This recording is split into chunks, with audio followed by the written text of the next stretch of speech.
selamat pagi semuanya. Wah, adik-adik, selamat hari Minggu ya sebelumnya.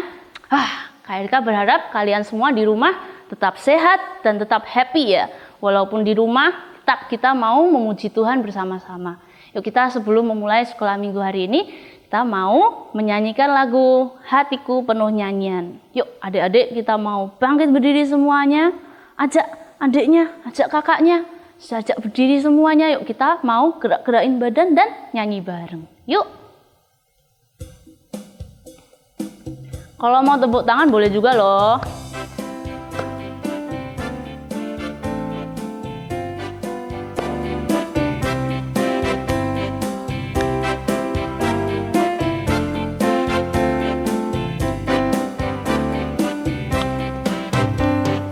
Hatiku penuh nyanyian, hatiku penuh nyanyian, hatiku bernyanyi untuk Raja segala raja.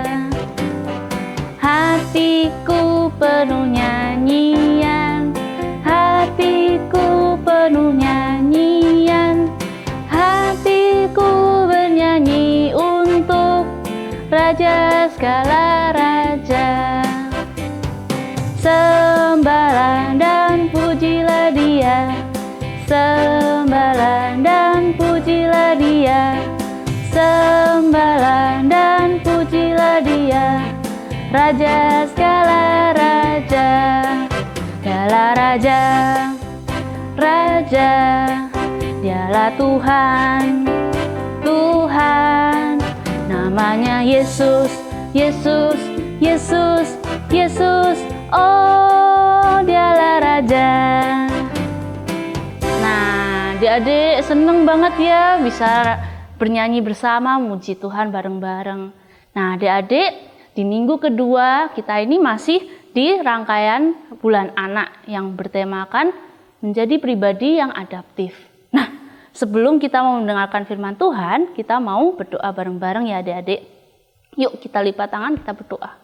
Tuhan Yesus, terima kasih karena Engkau telah mengumpulkan kami Tuhan untuk mendengarkan firman-Mu online hari ini. Ya Bapa, beri kami konsentrasi dan fokus supaya kami bisa mengerti apa yang hendak Tuhan katakan pada kami dan bisa menerapkannya di kehidupan kami sehari-hari. Terima kasih Tuhan, kami mau mendengarkan firman-Mu. Amin. Ya, adik-adik, di sini kalian ada yang masih ingat gak kira-kira kemarin ceritanya tentang apa minggu lalu? Yang pasti ceritanya masih tentang Yusuf. Nah, adik-adik, minggu lalu itu ceritanya tentang Firaun yang memiliki mimpi yang sangat aneh. Mimpinya itu tentang ada 7 ekor lembu yang sedang makan rumput di dekat sungai Nil. Lalu tiba-tiba dimakan sama lembu lain yang kurus banget. Tapi setelah dimakan, lembu kurusnya nggak tambah gemuk. Aneh ya. Padahal Kak Erika aja makan roti dikit langsung gemuk. Lalu selain itu, dia juga ada mimpi yang aneh lagi.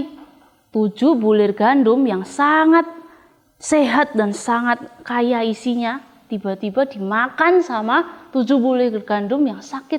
Tapi 7 bulir gandum yang sakit ini nggak tambah besar atau nggak berkembang ya adik-adik. Wah, aneh banget. Dan Firaun bingung, wah artinya apa ya?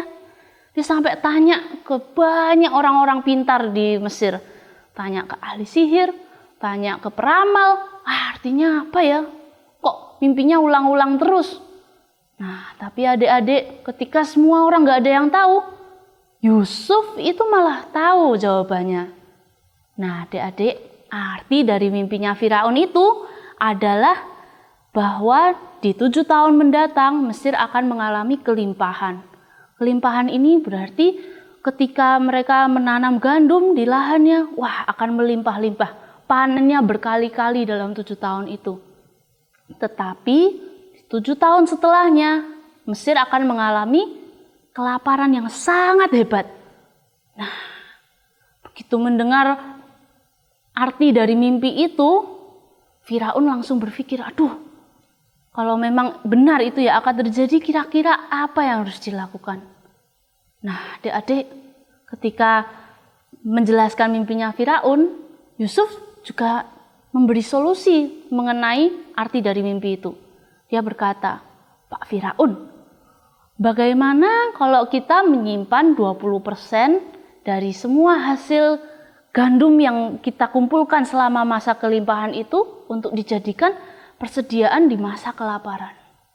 Wah, waktu itu Firaunnya langsung kaget ya. Wah, kok hebat banget sih orang ini, bisa-bisanya kepikiran. Nah, Firaun ini bahkan sampai ngomong ke para pegawainya, mungkinkah kita mendapatkan orang seperti ini, seorang yang penuh dengan roh Allah? Wah, sampai kagum loh. Nah, tidak hanya itu, setelah mendengarkan penjelasannya Yusuf, Firaun pun bilang, kalau gitu Yusuf, aku angkat menjadi penguasa Mesir aja. Mulai sekarang, setiap hal yang dilakukan sama rakyatku, semuanya ada di bawah perintahmu. Kamu mau nyuruh apa aja silahkan. Aku angkat menjadi penguasa. Nah, Firaun pun memberikan cincin, memberikan kalung, dan Yusuf pun diangkat sejak saat itu menjadi penguasa atas Mesir.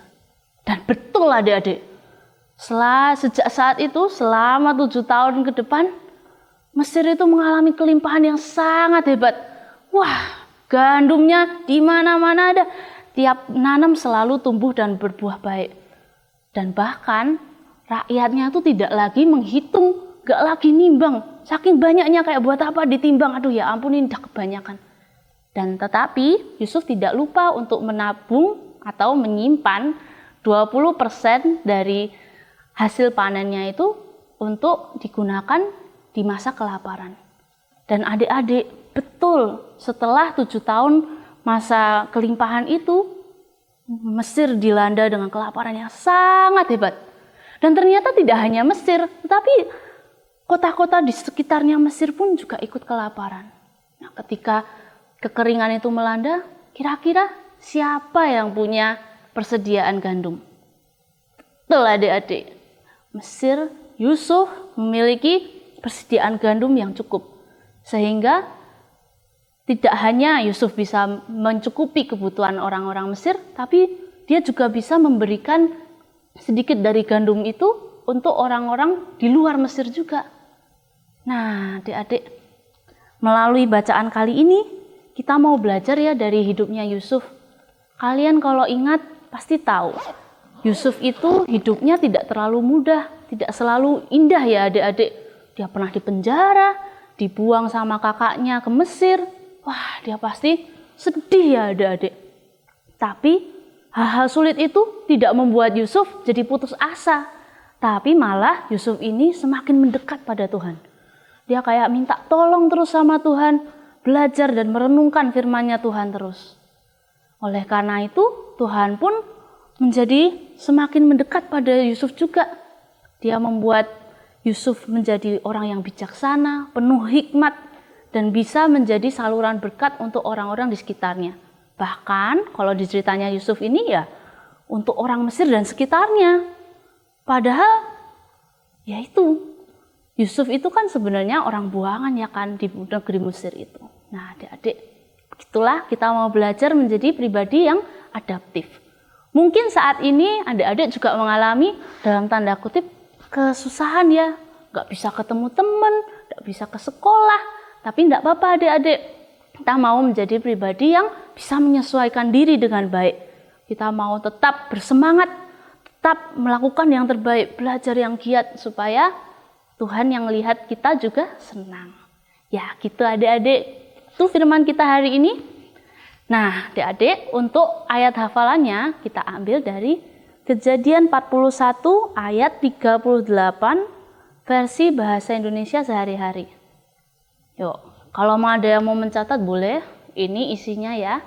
Lalu raja berkata kepada mereka, tak mungkin kita mendapatkan orang lain yang lebih cocok daripada Yusuf sebab ia dipimpin oleh Roh Allah. Ya, gitu adik-adik. Jangan lupa nanti kalau sudah hafal ayatnya, boleh sama-sama direkam minta tolong papa, minta tolong mama untuk rekam, lalu dikirim ke grup WhatsApp sekolah minggu. Nanti Kak Erika bakal liatin satu-satu siapa aja nih yang belum ngirim, ya kan? Nah, gitu adik-adik. Yuk adik-adik, sebelum kita tutup kebaktian hari ini, kita mau bersama-sama menyanyi Tanganku Kerja Buat Tuhan, ya gitu ya adik-adik. Kita mau ingat terus kalau apapun yang kita kerjakan harus kita lakukan seperti untuk Tuhan.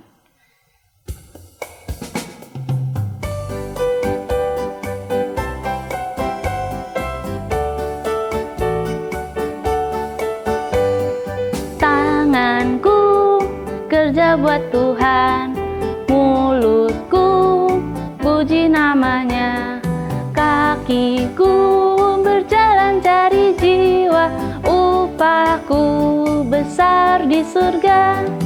Tanganku kerja buat Tuhan, mulutku puji namanya, kakiku berjalan cari jiwa, upahku besar di surga. Ya adik-adik, demikianlah kebaktian kita hari ini. Kita mau sama-sama berdoa ya, tutup dalam doa. Tuhan Yesus, terima kasih atas penyertaan-Mu selama kami mendengarkan firman Tuhan. Ya Bapa, tolong sertai kami selama seminggu ke depan Tuhan dengan aktivitas-aktivitas kami. Semoga kami selalu ingat menjadi anak-anak yang bisa menyesuaikan diri dan bisa menjadi berkat dimanapun kami ditempatkan. Terima kasih Tuhan, amin. Sampai jumpa minggu depan. Dadah.